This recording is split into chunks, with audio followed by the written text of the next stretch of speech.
तो तरंग क्या है?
Hello sir.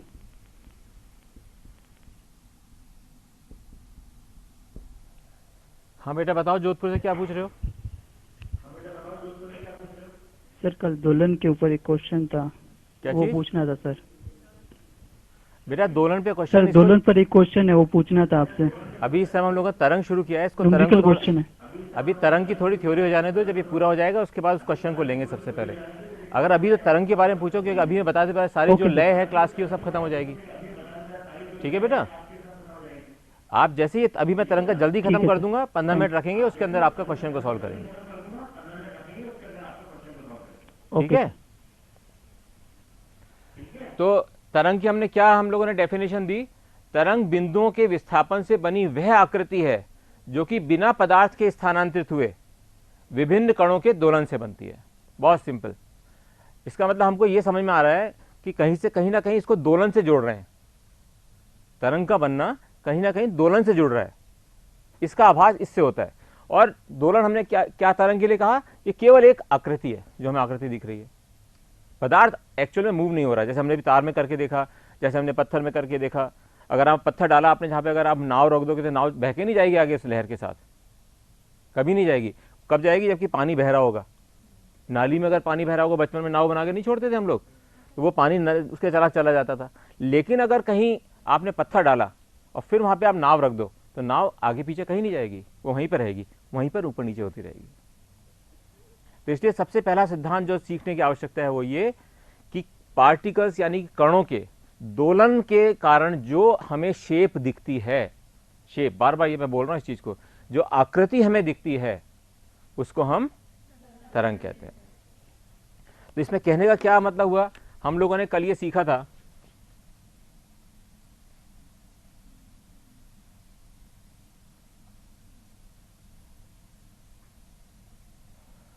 हम लोगों ने सीखा था कि हम जो एक्स एक्सिस पर जो प्रोजेक्शन, जो प्रेक्षण आ रहा था, हमने उसका अध्ययन किया था। तो हमने देखा था कि पार्टिकल नीचे ऊपर हो रहा है। लेकिन अब उसी पार्टिकल का अगर हम वाई एक्सिस पे प्रेक्षण देखें तो क्या होगा?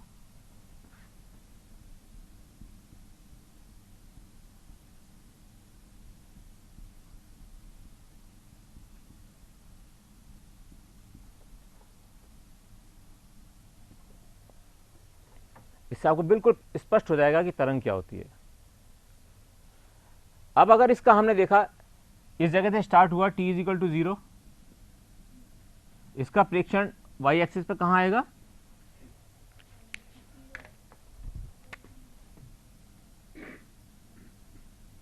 इसका प्रेक्षण यहां पे आएगा। ठीक है, अब मान लीजिए ये बिंदु यहां पर पहुंचा, बिंदु ऐसे ही चल रहा है जैसे पहले चल रहा था, अब यहां पहुंचा। अब हमने क्या करना है? वाई एक्सिस पे प्रेक्षण।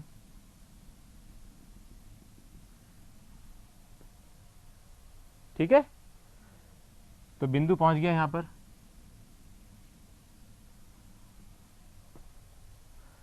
फिर ये बिंदु अल्टीमेटली यहां पहुंचा,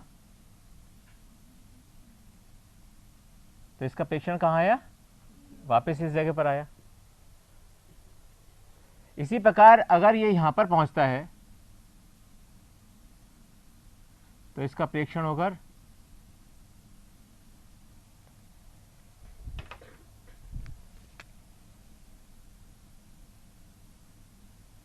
यानी कि यहां क्या हो रहा था, यहां तो ये ऊपर जा रहा था,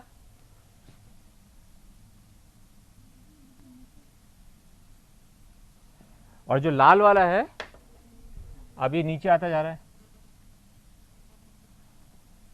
तो जब ये यहां पर पहुंचेगा, ये अगर समझ में आ गया तो पूरा चैप्टर बिल्कुल क्लियर है। तो ये यहां पर आ गया, इसका मतलब अब यहां आया, फिर अपन ने वर्टिकल प्रेक्षण किया, तो ये बिंदु यहां पर आ गया। यहां पर आएगा तो जब ये इस जगह आया तो इसी बिंदु पर आ गया, ठीक है। अब ये यहां पर आया,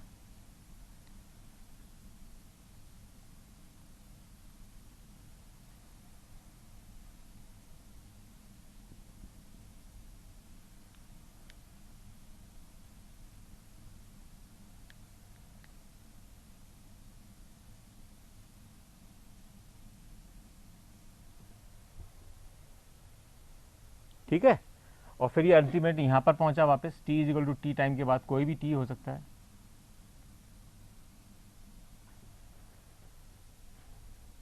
ये बात में समझ में आ गया। अब सोच सकते हो कि पानी में पत्थर डाला था तो क्या हुआ। अब देखो कितनी जल्दी समझ में आएगी आपको बात।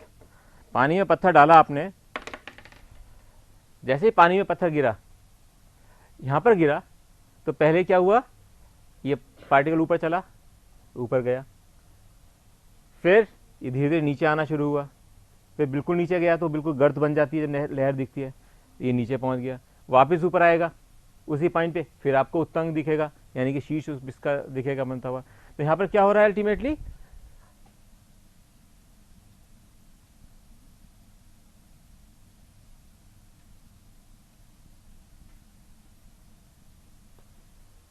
पार्टिकल ऊपर नीचे हो रहा है।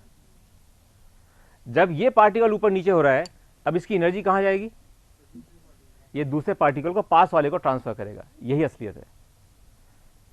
जैसे ही वो दूसरे पार्टिकल को एनर्जी अपनी ट्रांसफर करेगा यहां पर, यानी इसके पास, ये दूर दिखा रहे हैं अपन, बिल्कुल पास पास होते हैं पार्टिकल, तो ऑलमोस्ट जीरो डिस्टेंस होगा, तो वो अपनी एनर्जी ट्रांसफर करेगा इसको, तो अब ये यहां पे दोलन करने लग जाएगा, फिर ये यहां पे दोलन करेगा। इस प्रकार ये धीरे धीरे धीरे धीरे दोलन करते हुए चलेंगे और उस बिंदु तक दोलन करते रहेंगे जब तक कि ऊर्जा समाप्त ना हो जाए। ऊर्जा जो इनिशियल ऊर्जा थी, गतिज ऊर्जा, वो स्थैतिक ऊर्जा के अंदर कन्वर्ट होकर वो शांत हो जाएगा आखिर में। आई बात समझ में क्या हो रहा है। अब इसको एक चित्र बना के अपन देखते हैं कि ये होता कैसे है, कि लहर अल्टीमेटली चलती कैसे है। 2 मिनट लगेंगे उसमें, लेकिन वो बहुत जरूरी है समझना आपको।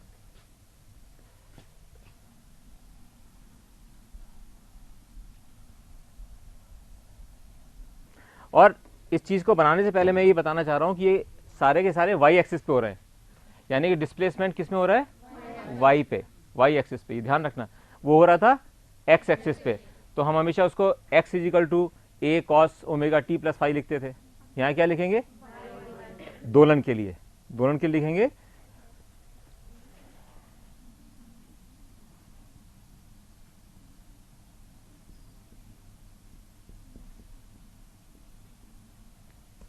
वही फाई हमारा इनिशियल काल है, ओमेगा हमारा कोणांक गति है, टी हमारा समय है। अब अपने को बहुत सरलता से इसको जल्दी से समझ लेना है।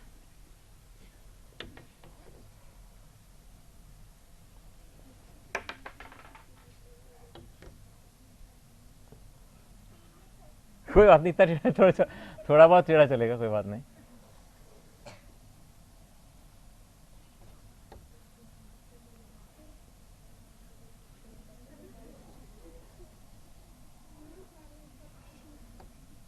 आप भले ही स्केल से मत बनाओ, लेकिन आपको समझ में आने के लिए जरूरत है।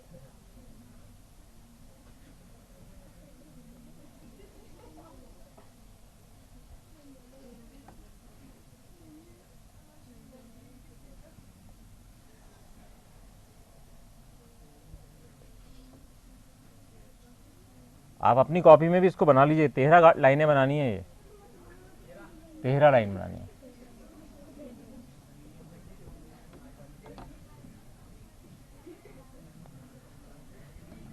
क्योंकि हमेशा बच्चे इसलिए गलती करते हैं क्योंकि ये पता नहीं रहता उनको कि हो क्या रहा है इसमें, और किताबों में क्यों नहीं समझाया है ये पता नहीं है।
आठ।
अब ये जो बनाया है, ये इससे बनाया इससे कि आपको पूरे चैप्टर्स के लिए जो भी जहाँ भी तरंग का यूज़ हो रहा है, तरंग शब्द का यूज़ हो रहा है, वो आपको पता चल जाए कि तरंग है क्या।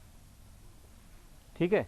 अब हम मान लीजिए इस बिंदु को तो हम 0 0 वाली रेखा मानते हैं।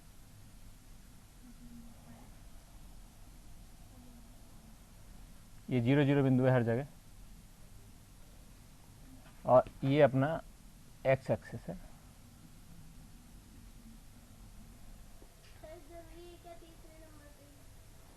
नहीं, चौथे पे भी लिख सकते हो, दूसरे पे लिख सकते हो, पहले पे भी लिख सकते हो, लेकिन इसका कारण अभी पता चल जाएगा कि हम क्यों पहले दो को छोड़ के क्यों लिख बना रहे हैं एक्सेस।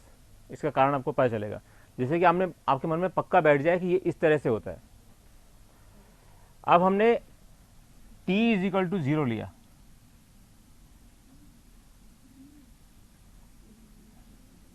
यानी कि कोई भी वेव की जो शेप है वो हमें 0 टाइम पे वेव तो चल ही रही है, अपन ने जिस टाइम पे देखा, अपन ने जिस टाइम पे देखने की कोशिश की उसको 0 मान लिया कि वो t इजिकल टू 0 है। अब t इजिकल टू 0 पर अगर हमारे को हम देखें तो क्या होगा, यहां से आपकी वेव चलेगी, क्या क्या हो सकता है बताओ।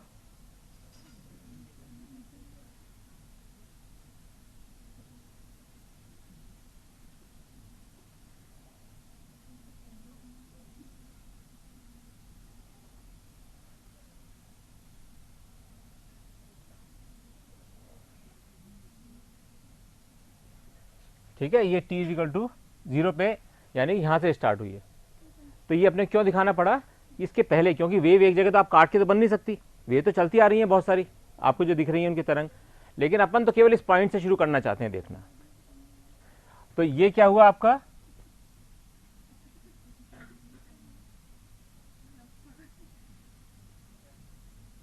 एम्पलीट्यूड। ठीक है, ये एम्पलीट्यूड हुआ। तो अब यहां पर जो पॉइंट था ये वाला, इस जगह आपको इसका मोशन देखना है। अब इस पॉइंट का मोशन देखना है। अब थोड़ी देर बाद जब t इज इक्वल टू,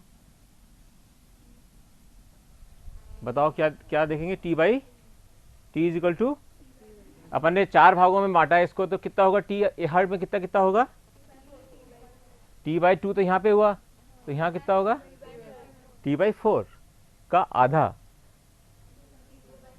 देखो t कितना होता है, यहाँ ये पूरा t है, ये t/2 हुआ, ये t/4 हुआ, तो ये कितना हुआ t/8, t is equal to t/8। तो t/8, t कहां तक का होता है, ये वाला, इसको अपन यहां पे लिख लेते हैं ताकि मन में कोई कंफ्यूजन नहीं हो।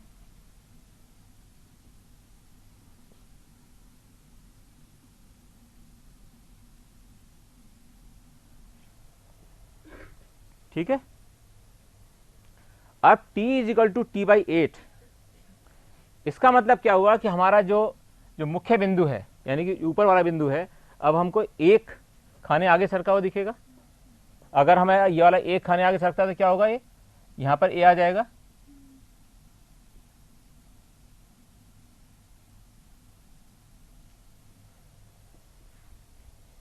अगर इसको a बनाएंगे तो क्या बनेगा चित्र,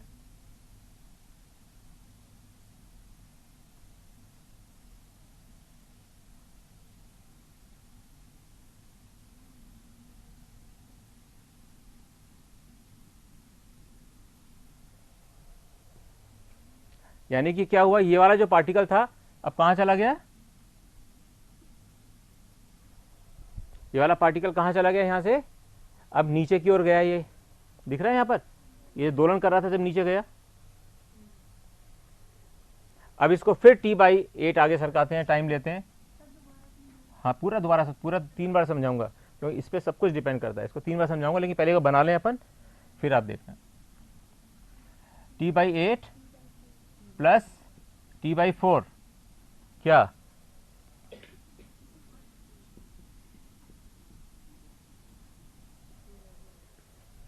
अब हमने देखा t is equal to t/4 पे हम देखते हैं क्या, यानी कि फिर इसका ये जो ऊपर वाला बिंदु है एक आगे सरक जाएगा, यानी कि ये बिंदु यहां कहां आ जाएगा, इस जगह।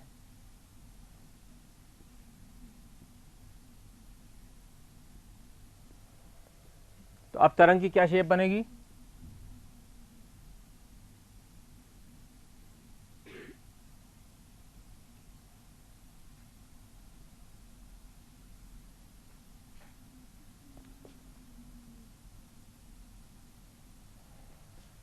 और यहां क्या होगा, यहां पे अब किस जगह आ जाएगी, ये a के बराबर।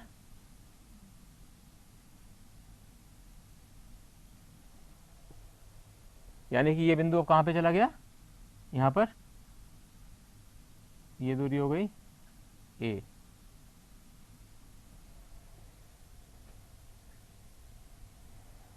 अपन ने t/4 और समय जोड़ा, यानी कि एक खाना हम और आगे चले जाते हैं। t is equal to t/8 t/4 plus t/8 कितना हो जाएगा, जल्दी से बताओ, जल्दी बताओ, जल्दी बताओ।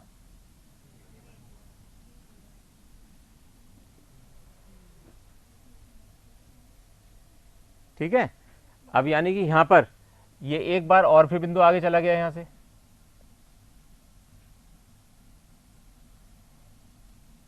इसको बनाना बहुत सरल है, आपको हर बार ये ध्यान रखना है कि बस 4,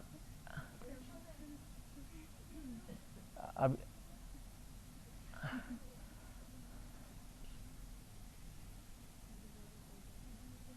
अभी रुक जाओ, अब इसको जरा एक बार बन जाए फिर आप देखना इसको क्या कर हो क्या रहा है इसमें।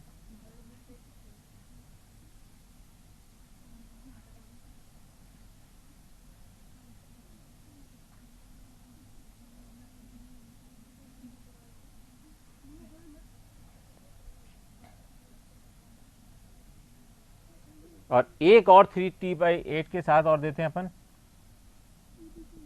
क्या होगा,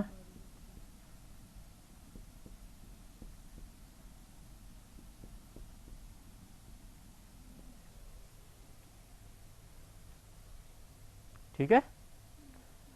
तो हमने ये बार फिर t/1 और सरका दिया इधर,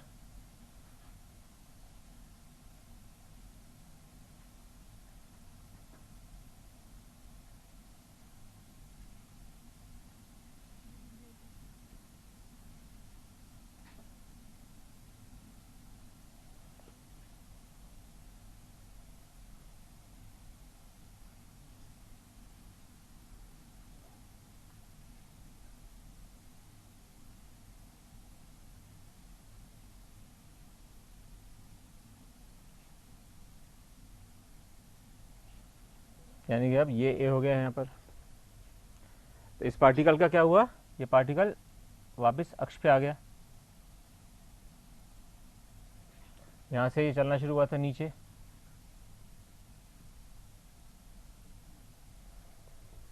अब ये ऊपर चलना शुरू हो गया है। अब एक और देख लेते हैं, t = t/8 प्लस t/2 कितना होगा बताओ,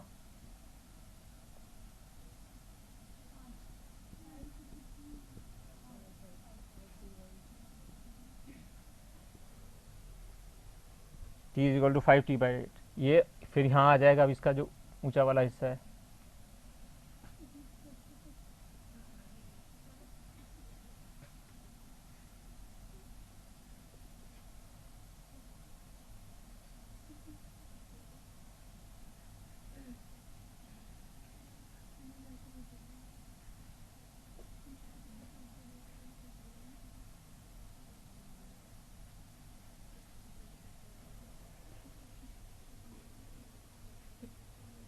एक लास्ट और बना लेते हैं, साथ में काम चलेगा, t = 5t/8 प्लस t/8 कितना हुआ,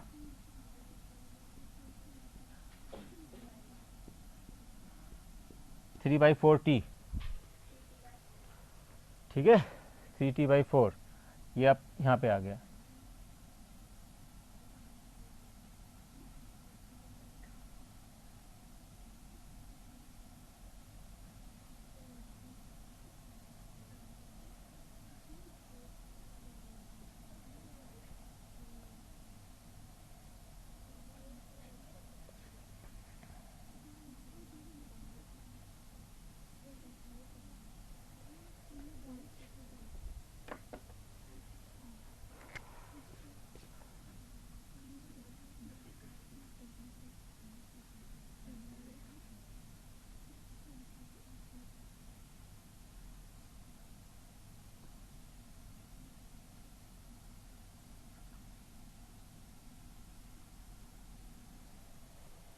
अब इस चित्र को समझने की कोशिश करते हैं, तो केवल बनाया अपन ने, हाँ आराम से बिल्कुल बना लो क्योंकि इसको बहुत ज़रूरी है। 18 क्वेश्चंस आते हैं इस प्रिंसिपल पे टोटल मिला के IIT में और नीट पे।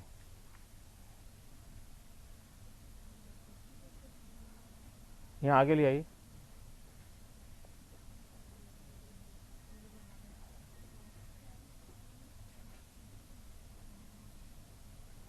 अब बच्चों इसको जी अपने को समझना है कि क्या हो रहा था और ये हम लोगों ने क्यों बनाया। ठीक है, अब सबने बना लिया? बनाओ बनाओ बनाओ।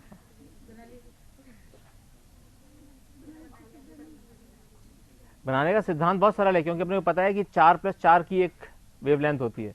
हर बार 4 खाने + 4 खाने, फिर 4 फिर 4 फिर 4 फिर 4, ये जोड़ते गए, कुछ नहीं किया है। चलो नाउ लेट अस डू। अब यहाँ पे बहुत कंसंट्रेट करके बिना मन में चिंता करे सोचना। यहाँ कहीं कोई पत्थर गिरा था, अपन ने जो लहर की आकृति दिख रही थी, तरंग की जो आकृति, ये हमेशा तरंग की आकृति बोलना, तरंग मत बोलना कभी भी। जो तरंग की आकृति दिख रही थी, हमने उसको सोचा कि यहाँ से अध्ययन करते हैं इसका। तो जब t = 0, यानी कि जब 0 समय पे हमने इसको देखना शुरू किया, तो ये वाला कण यहाँ पर था। अब ये दोलन करेगा अपनी जगह। जब ये यहाँ था तो नेक्स्ट बार ये नीचे चला गया, उसके बाद ये बिल्कुल नीचे चला गया, जबकि पूरा दोलन वो आ गया आयाम। जब पूरा आयाम पहुंच गया, फिर क्या होता है? जब पूरा आयाम पहुंच गया उसके बाद नीचे आना शुरू होता है। फिर यहां से ऊपर चले तो पूरा आयाम आ गया, या नीचे चल रहे हैं, यहां से देखो, ये अगर नीचे आया पूरा लाल वाला एरो, यहां तक पहुंच गए, तो हम कब तक कहां तक पहुंच गए? पूरे जब तक कि आयाम तक नहीं पहुंचे। यहां पर ये रेड वाले को अगर इससे हम मिलाएं तो हम ये रेड वाली स्थिति पे पहुंच गए। यहां पर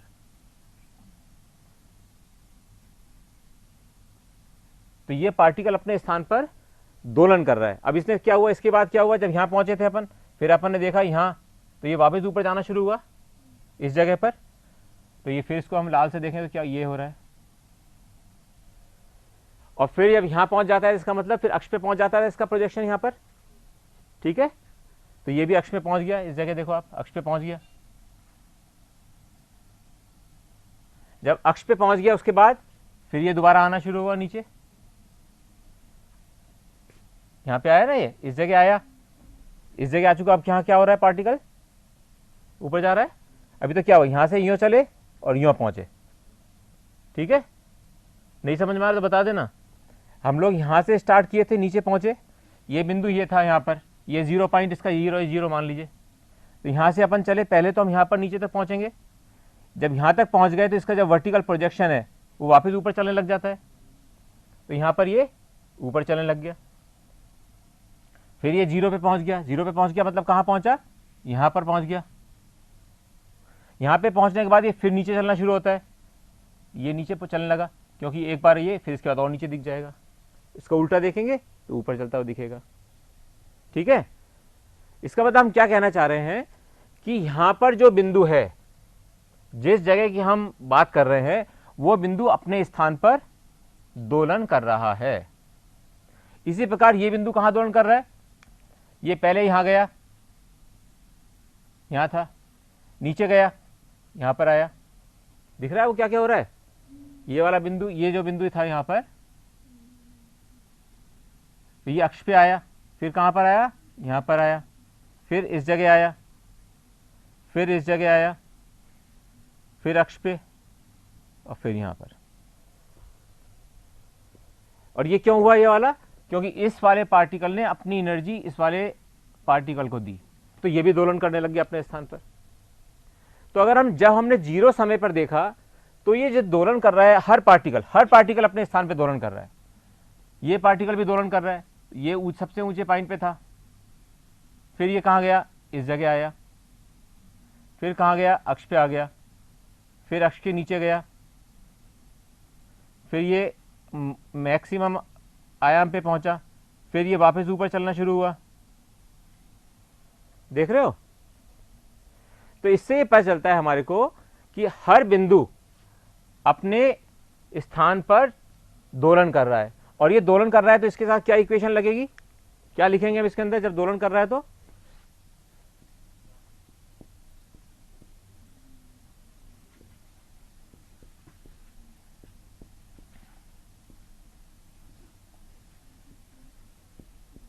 क्या होगा बताओ? आपने कल तो पढ़ा ही है। क्या होगा? y = a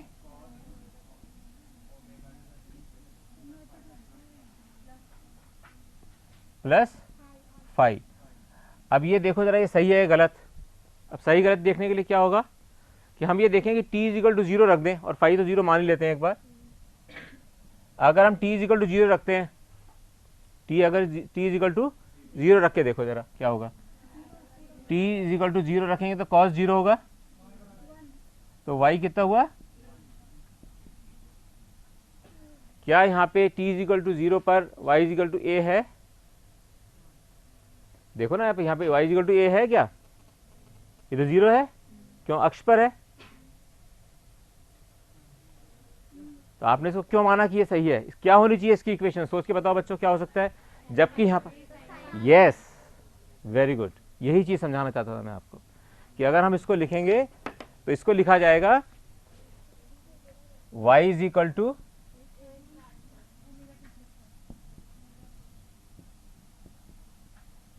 क्यों लिखना पड़ रहा है? क्योंकि हमने इस जगह से स्टार्ट किया। अगर हम अक्ष यहां ले लेते तो क्या होता? क्योंकि अपने को यहां पर 0 टाइम पर t इज इक्वल टू 0 पर यहां अगर हम देखते तो क्या होता? तो हमारा a आता, y is equal to a, और यहां पे y is equal to a है। तो कोई सी भी अगर आपको आकृति दिखे, उस आकृति की इक्वेशन को चेक करने का तरीका यह है कि t is equal to 0, small t is equal to 0 रख के देख लो कि वो क्या उस तरंग की शेप को दिखा रहा है या नहीं दिखा रहा। t इज इक्वल टू 0 रखोगे, हमेशा आपको पता चल जाएगा, क्योंकि आपने यहां पे अगर हम t इज इक्वल टू 0 रखा तो y is equal to a आया, और यहां पे जब रखा तो क्योंकि साइन 0 इज इक्वल टू 0।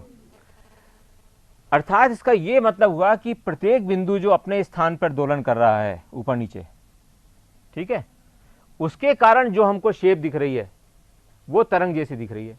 अर्थात इसको अगर हम यूं कहें, एक बार इसको भूल जाएं कि ये क्या है, ये देखिए जरा, अब केवल दोलन करता हुआ देखिए आप पार्टिकल।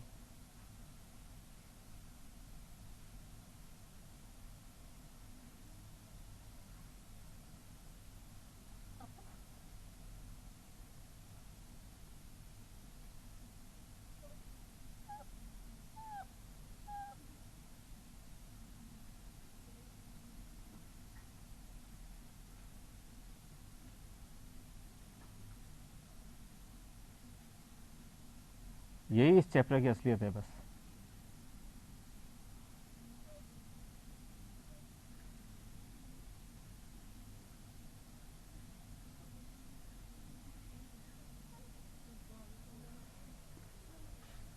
अब आपको अगर आप देखेंगे तो यहां देखिए आप जरा इसको, अब आपको ये शेप दिख रही है ना, शेप पार्टिकल्स की मूवमेंट की,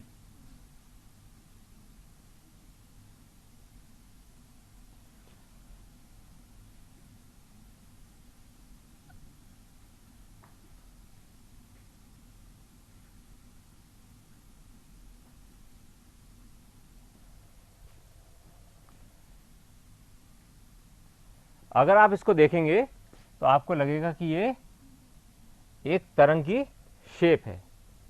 केवल यही दिखता है हमको जब पानी में देखते हैं तो हो तो ये रहा है हर पार्टिकल अपने स्थान पर दोलन कर रहा है, लेकिन हम जब दूर से देखते हैं तो हमको लगता है ये एक तरंग है।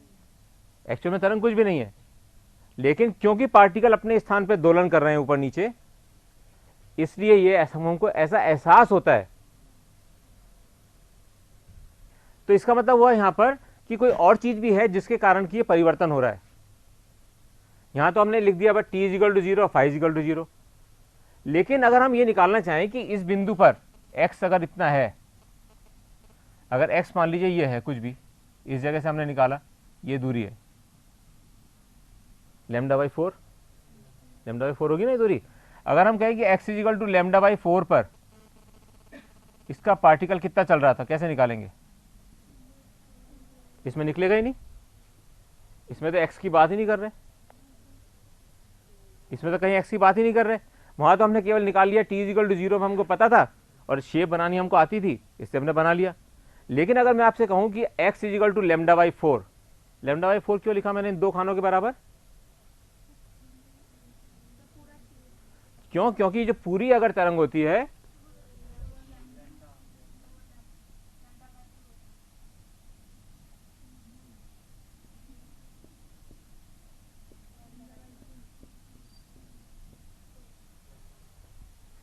ठीक है, ये लैम्डा बाई 2 होती है, ये लैम्डा बाई 4। तो अपन ने जो बीच की लाइन है उसको अपन ने लिया लैम्डा बाई 4, यानी कि दो बिंदुओं की दूरी लैम्डा बाई 4 है। यानी कि जो दोलन कर रहा है पार्टिकल उसकी इक्वेशन तो हमको पता है, हम दोलन के अंदर क्या क्या स्थिति हो रही है पॉइंट की हम इससे निकाल सकते हैं। किसी भी टी हमको पता है, टी निकाला भाई, टी इस पे इतना, फिर T is equal to T by 4 पे इतना, फिर T by is equal to T by 2 पे इतना। लेकिन हम ये नहीं पता लगा पा रहे कि ये जो शेप सी दिख रही है तरंग जैसी एक, इस पे कैसे निकालें, क्योंकि ये तो एक्स अलग अलग बिंदु पर एक्स है, ये एक्स जो है अलग अलग चल रहा है। दोलन तो निकाल लिया, ये इस दोलन के ऊपर नीचे होने से एक हमको तरंग की शेप दिख रही है, लेकिन ये शेप इस जगह पर, इस पर्टिकुलर पॉइंट पर इस कण का कितना अधिकतम क्या चीज, आयाम, कितना आयाम होगा उस जगह, ये नहीं निकाल पा रहे अभी इस इक्वेशन से। इस इक्वेशन में कुछ और ऐसा जुड़ना चाहिए जिससे कि हम ये निकाल पाए कि t इज इक्वल टू इतना और x इज इक्वल टू इतना, तो उसके बिंदु कहां पर होगा। अभी तो हमने केवल सिंगल चीज देख रहे हैं कि t इज इक्वल टू 0 पर, small t is equal to t by 8 पर, वैसे हम निकालते चले जाएंगे। t इज इक्वल टू 0 पर हमने ये निकाला, फिर निकाला। अगर हम इसको लिखें, दोलन का ही देखें अगर, तो t is equal to t by 8 लिखेंगे तो क्या होगा डिस्प्लेसमेंट। अगर हम t इज इक्वल टू 0 पर, small t is equal to 0 के बाद स्मॉल t, यानी कि अगर t बाई 4 हो गया, t is equal to small t equal to t by 4, यानी कि t बाई 4 समय निकल चुका है जब से हमने देखना शुरू किया उसको, t बाई 4 समय निकल चुका है। इसको इस बात से भी याद रख सकते हो कि यहाँ पे 0 टाइम होता है, यहाँ t is equal to t by 2 होता है, यहाँ क्या होता है,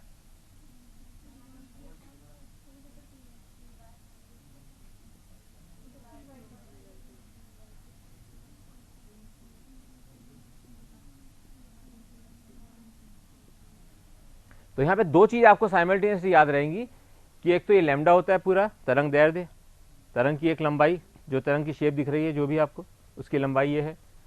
दूसरा हम ये कह सकते हैं कि ये जो इसके अलग अलग समय हैं ये दिखा रहे हैं कि 1/4 समय में, 1/2 समय में, 3/4 समय में और पूरे समय में, पूरे दोलन काल में ये यहाँ तक पहुँच गया। ये अभी हम केवल इस पार्टिकल की बात कर रहे हैं, ये जो पार्टिकल ऊपर नीचे जा रहे हैं, ये ऊपर नीचे जा रहा है, हर जगह जा रहा है, तो हर पार्टिकल का जो दोलन कर रहा है उसके लिए तो ये इक्वेशन लगेगी। लेकिन हम ये नहीं पता लगा पा रहे अभी तक कि अगर ये पार्टिकल यहां दोलन ये कर रहा है तो ये वाला यहां क्यों कर रहा है। ठीक है ना, ये तो हमने निकाल लिया कि कहां कहां कितना होगा अकेले पार्टिकल का। इस पार्टिकल का यहां पर निकाल सकते हैं ये दोलन कैसे कर रहा है, इस पार्टिकल का ये दोलन कैसे कर रहा है, ये निकल गया। लेकिन अभी हमें ये नहीं पता चल पा रहा कि जब ये पार्टिकल यहां है तो ये यहां क्यों है। ये तो लाइन खींच दी हमने इसलिए आपको लग रहा है, अगर यहां देखो इस वाले के अंदर, अगर ये पार्टिकल यहां है तो ये यहां पे क्यों है, और अगर ये पार्टिकल यहां है तो ये वाला दूसरा वाला यहां क्यों है। हाँ, एनर्जी ट्रांसफर, लेकिन इसके अंदर मतलब कैसे पता लगाएं कि ये पार्टिकल की ऊंचाई कैसे आ रही है यहाँ पे, और हम ये कह रहे हैं थोड़ी देर बाद ये पार्टिकल यहां पहुंच गया, इस वाला पार्टिकल, यानी कि जब ये t equal to t by 8 था, क्या, जबकि t equal to t by 8 है तो ये पार्टिकल तो यहां पर है, ये पार्टिकल यहाँ है, ये यहाँ है, ये यहाँ है, ये यहाँ है, ये अलग अलग जगहों पर है। ये कैसे पता लगाएं, इस इक्वेशन से तो पता नहीं लग पा रहा। इस इक्वेशन से क्या पता लग रहा है, एक पार्टिकल जो अपने स्थान पर दोलन कर रहा है उसकी इक्वेशन है, अपने दोलन की इक्वेशन पढ़ी थी, तो उससे हम दोलन निकाल पा रहे हैं कि ये दोलन निकालने से ये पार्टिकल कहाँ है, एक पार्टिकल, सिंगल एक पार्टिकल का। लेकिन अगर हम ये निकालना चाहें कि ये पार्टिकल यहाँ है तो यहाँ कितना होगा, इसका मतलब कुछ ना कुछ और अतिरिक्त होना चाहिए हमारे पास।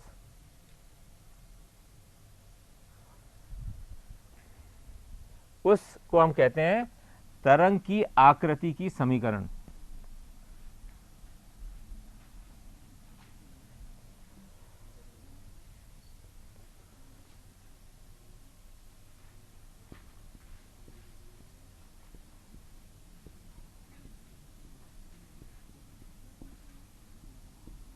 तरंग की समीकरण मत लिखना इसको कभी भी, तरंग की आकृति की समीकरण। किताब में तो तरंग की समीकरण लिखी हुई है, लेकिन तरंग के समीकरण लिखते ही सब गड़बड़ हो जाता है। बच्चे सोचते हैं कि ये तरंग बन कैसे रही है, उसमें ये बिल्कुल एक्सप्लेन नहीं किया कि ये जो हर जगह दोलन जो कर रहा है, इसके कारण जो शेप दिख रही है विभिन्न दोलनों की, वो तरंग की शेप कहलाती है। तरंग नहीं, तरंग की आकृति कहलाती है।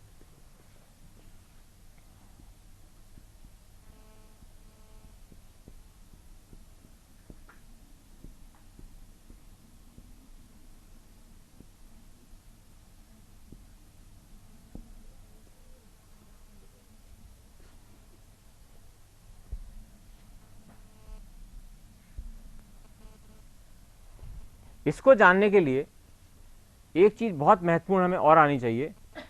अगर हम ये कहते हैं कि लैम्डा डिस्टेंस में, लैम्डा दूरी में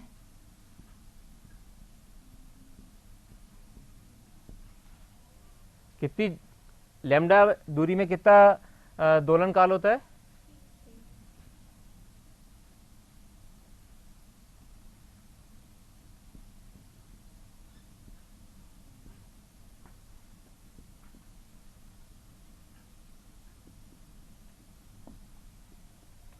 और इस टी काल में, याद दोबारा करने के लिए, टी काल में बिंदु की दूरी कितनी होती है?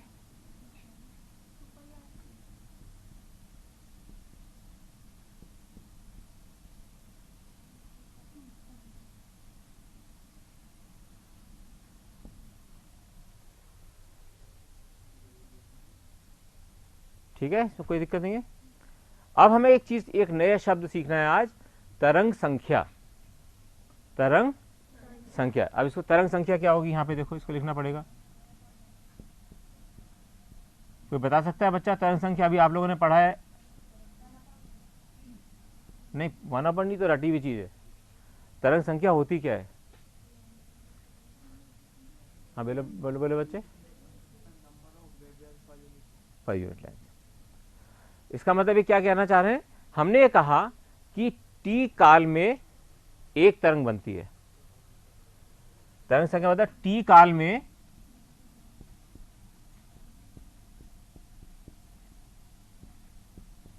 तरंग है एक तरंग ही होती है टी काल में, जो शेप दिख रही है हमको। तो एक काल में कितनी तरंग होगी? यानी कि अब निकालना है हमने को एक काल में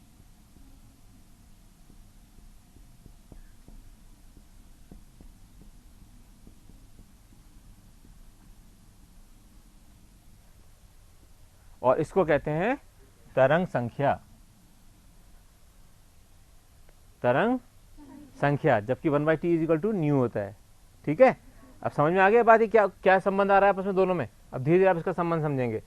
हमने कहा कि टी काल में है एक तरंग, तो एक तरंग कितने समय में होगी? 1/t। इसका अर्थ यह हुआ कि हम ये कहते हैं कि अगर मान लीजिए किसी का टी की वैल्यू थी 4, यानी कि 4 सेकंड में वो एक तरंग बनती थी, तो एक सेकंड में कितनी तरंग बनेगी? 1/, यानी कि कितनी बनेगी? 1/4, यानी कि इतनी सी शेप बन पाएगी उसकी उस समय तक। आया समझ में? कि केवल 1/4 तरंग ही बन पाई इस समय। ये तरंग संख्या कहलाती है। अगर हम देखें टी, इसको इसी में देखें कि आधी कब बन पाएगी? अगर टी इज इक्वल टू 4 है तो एक बनी 1/4 में, एक सेकंड में 1/4 बनी, 2 सेकंड में कितनी बनेगी? यानी कि कहां तक पहुंच गई? ये तरंग दिखेगी आपको। इसका अर्थ यह हुआ कि तरंग संख्या जो कि एक काल में, जो बच्चे ने बोला था ना अभी, कि एक सेकंड में जितनी भी तरंगें बनेंगी वो तरंग संख्या कहलाती है, एक सेकंड में। ठीक है, तो यूनिट टाइम के अंदर जितनी तरंग बनेंगी वो कहलाती है तरंग संख्या। ओके,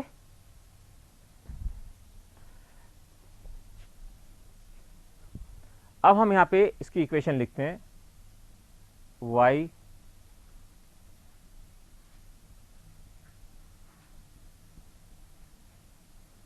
क्या होगा? तो याद बताओ, किसी बच्चे को पता है?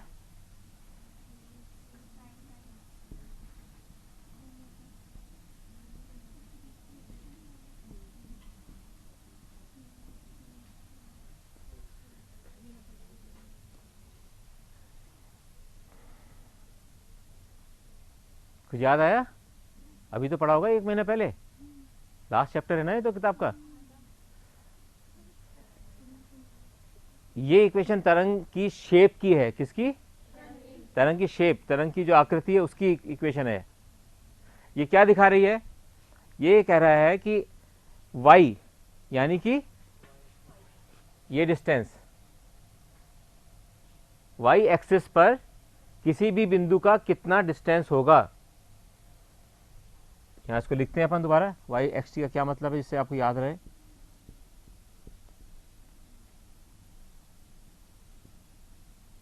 y अक्ष पर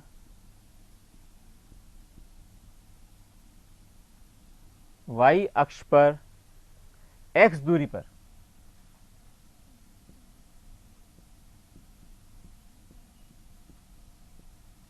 व t समय पर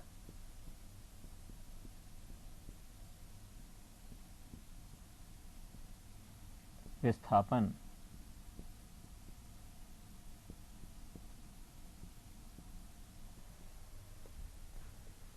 इसका अर्थ क्या हुआ? ये बता रहा है कि कोई भी x दूरी पर, अगर हमारा हमने 0 0 ये मान रखी है, अगर हम कहते हैं कि x इजिकल टू इतनी दूरी है और t इजिकल टू 0 है, ठीक है, t इजिकल टू 0 है और x इजिकल टू इतना है, तो y कितना होगा, यानी ये दूरी कितनी होगी। आई समझ बात है? नहीं, दोबारा सुनो। y एक्स टी पे हमने क्या लिखा है? y अक्ष पर, y अक्ष पर x दूरी पर, यानी कि ये y अक्ष है, उसकी x दूरी पर, x मान लो आप ये लेना चाहो ये ले लो, x इसको लेना चाहो तो इसको ले लो, x इसको चाहो तो इसको ले लो,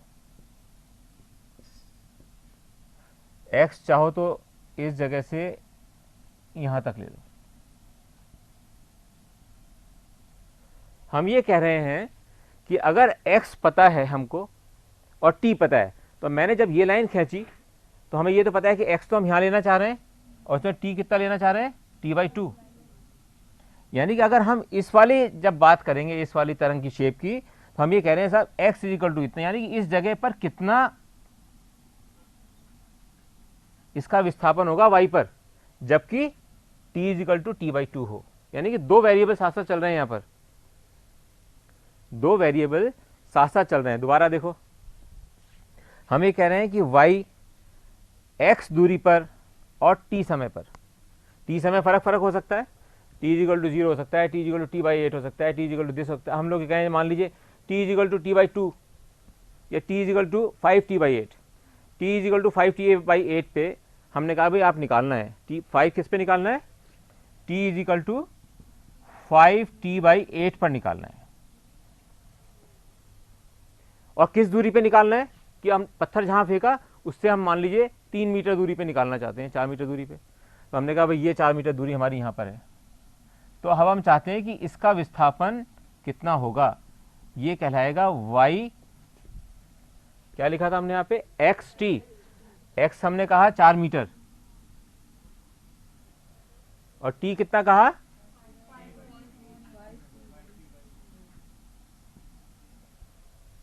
और वैसे हम निकालें x तो कितना हो गया? 1 2 3 4 5 6 7 8, 8 पे तो था t, और 2 पे 2 और जोड़ दें कितना होगा? t/4। नहीं समझे? दोबारा 3 बार 10 बार समझना इसको, अगर जब तक नहीं समझ में आए जब तक इसको समझते रहना। अब हम ये कहना चाहते हैं, चलो छोटा वाला देखते हैं कोई, यहां से देखो, इस वाले को देखो, इस वाले को देखो, 1 2 3 4, 4 का मतलब कितना हो गया? t/2। जब हमने यहां 4 लिए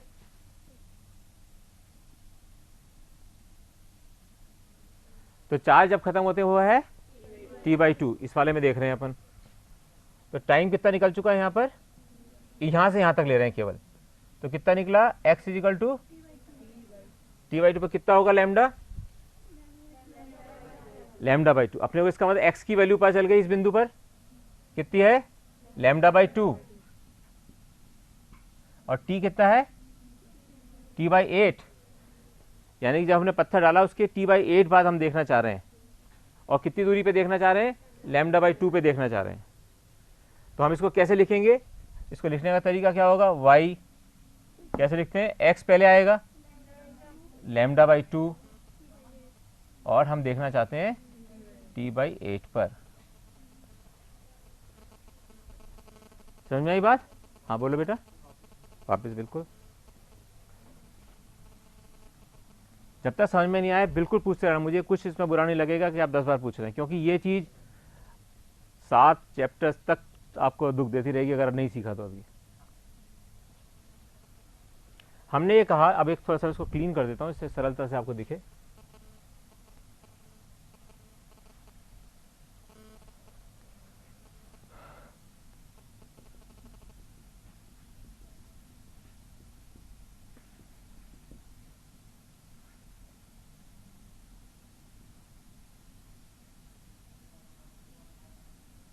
अपन पहले इसी को देख लेते हैं, है ना, बिना दिक्कत के। यहाँ x की वैल्यू कितनी है, अगर हम कहें यहाँ पे इस जगह हम निकालना चाहते हैं, मान लीजिए x = λ/4, ये λ/4 है, तो हम लिखें कि x = λ/4, और x = λ/4 होता है तो t कितना होता है, x = λ/4 है तो t कितना होगा, t/4। तो टाइम कितना लैप्स हुआ यहाँ पर,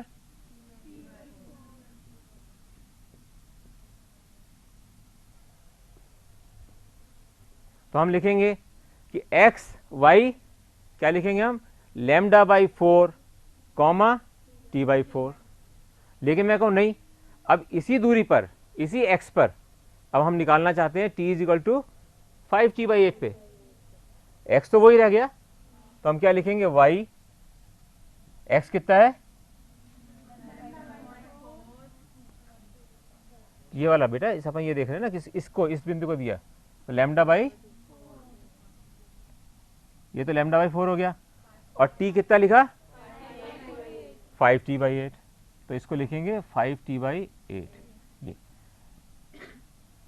इसका मतलब क्या हुआ कि हम λ/4 दूरी पर, यानी कि λ/4 दूरी, ये अपनी वाली लाइन है पूरी, इस पर विभिन्न समय कालों पर बिंदु की क्या स्थिति होगी ये पता चल रही है। यानी कि y = λ/4 पर और 5 t/8 समय पर ये पार्टिकल किस जगह होगा, इसकी दूरी कितनी होगी x एक्सिस से y एक्सिस पर। ठीक है, बताओ बच्चे।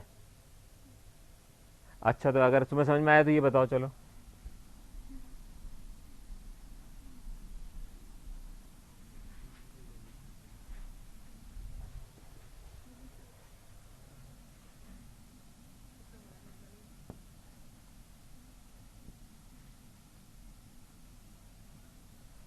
अब हमको निकालना है t = t/4 पर, यानी कि समय शुरू से समय कितना निकल गया, दोलन काल मान लो 4 सेकंड था, तो हमें निकालना है,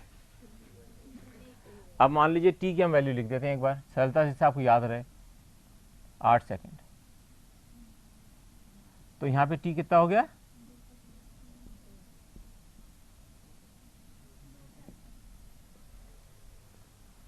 ठीक है। हमने कहा कि t = 2 सेकंड, यानी कि पत्थर डाले हुए 2 सेकंड हो गए, हमें पत्थर हमने फेंका था, उसके 2 सेकंड बाद इस मूल बिंदु से, यानी कि 0 पॉइंट से, अगर हम कहते हैं कि t पर, यानी कि लैम्डा पर कितना विस्थापन होगा बिंदु का, लैम्डा मतलब 8, 1 2 3 4 5 6 7 8, अपन ये कह रहे हैं कि इस बिंदु पर कितना विस्थापन होगा, यानी ये विस्थापन निकालना है हमारे को। ये है y, क्या लिखेंगे इसको,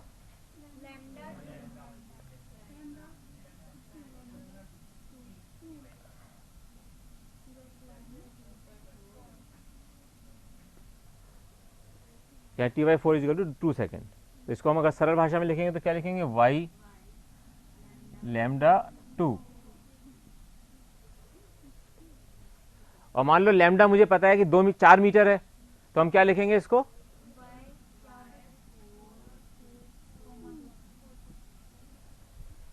तो जैसे अगर ये लिखा आपको दिखे तो आप इसको क्या कहोगे कि हम 0 अक्ष से 4 मीटर दूरी पर और 2 सेकंड पश्चात उस पार्टिकल के दोलन करते समय क्या स्थिति थी वो निकाल रहे हैं। बोलो बेटा, आया क्लियर? ये बात समझ में आ गई सबको? तब मैं इसको अभी आगे की चीज फिर समझाऊं, जिससे कि अगर ये पूरा समझ में आ गया हो तो ठीक है। अब इससे पहले एक चीज और देख लो, क्योंकि कल मैं दोबारा चित्र नहीं बनाऊंगा ये वाला, उससे पहले एक चीज बता देता हूं कि जब भी हम ऐसे क्वेश्चंस के अंदर हम कहते हैं कि तरंग की गति, तो उसका क्या मतलब हुआ? तरंग की आकृति की गति, तरंग की आकृति की गति। ये बिल्कुल बार बार ध्यान में रखना। तो अब तरंग की आकृति की गति कैसे निकाल सकते हैं? अपने पता है ये ऊंचा पॉइंट था, सबसे पहले सरल थे, सबसे सरल तरीका, सबसे ऊंचे वाले पॉइंट को पकड़ लो। ये देखा, ये यहां पर आ गया, फिर ये यहां पर आ गया, फिर ये यहां पर आया था, फिर ये यहां पर आया। तो हमको पता चल रहा है कि ये जो पार्टिकल है ऊंचा, ये चलता चला जा रहा है आगे। ये कितनी देर में कितनी दूरी चल रहा है, ये तरंग के शेप की गति है। अगर हम इसको यूं कर लें,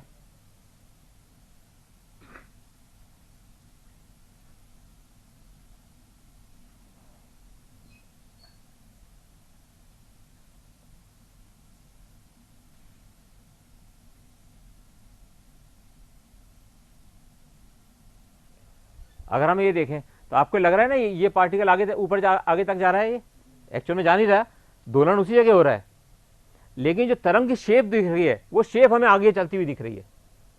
तरंग की शेप हमें लग रहा है कि आगे चल रही है, जबकि पार्टिकल तो अपने स्थान पे ही दोलन करने जा रहा है। लेकिन हमको लग रहा है कि जो उसका सबसे ऊंचा पॉइंट है वो चलता चला जा रहा है, यूं करके चलता जा रहा है, जबकि पार्टिकल तो वहीं है। मेरा हाथ तो यही, मेरा हाथ थोड़ी आगे जा रहा है, ये कर रहा है बस। समझ रहे ना, हाथ स्थिर वहीं है, लेकिन जो पार्टिकल है इसके ऊपर, इसकी दूरी बढ़ती चली जा रही है। ये ऐसा लग रहा है कि हमें आगे जा रहा है, जबकि हो क्या रहा है, उसी स्थान पर पार्टिकल दोलन कर रहा है। तो अगर हम जब भी हम कहेंगे कि इस तरंग के आकृति की गति क्या है, जो कि किताब में लिखा होता है तरंग की गति, तो हम ये कहेंगे कि ये तरंग का जो उच्चतम पॉइंट हमें दिख रहा है तरंग की शेप का, वो कितने समय में कितनी दूरी चला। अब अगर हम इसी एग्जाम्पल में देखें, केवल इसी एग्जाम्पल में, तो हमको ये पता था कि ये T/8 है, ठीक है ना। इस T/8 में कितनी दूरी चल गया? λ/8। तो यानी कि कितने चला? T/8 में ये दूरी कितनी चल गया? तो 1 सेकंड में कितना चलेगा दूरी अपन समय?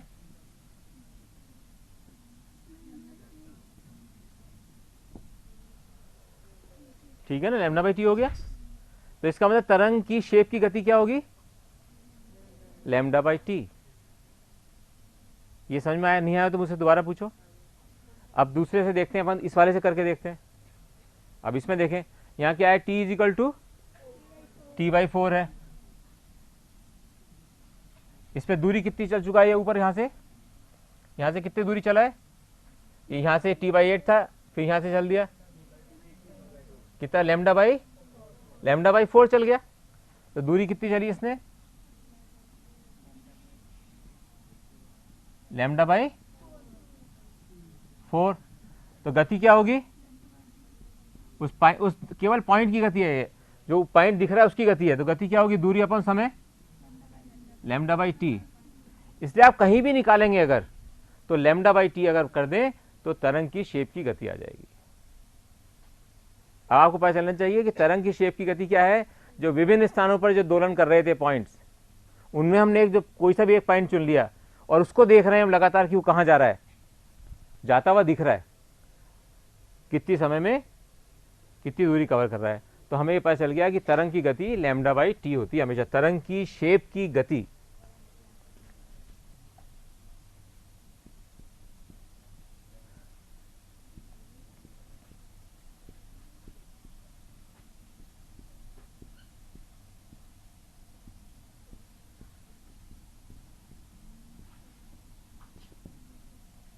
λ/t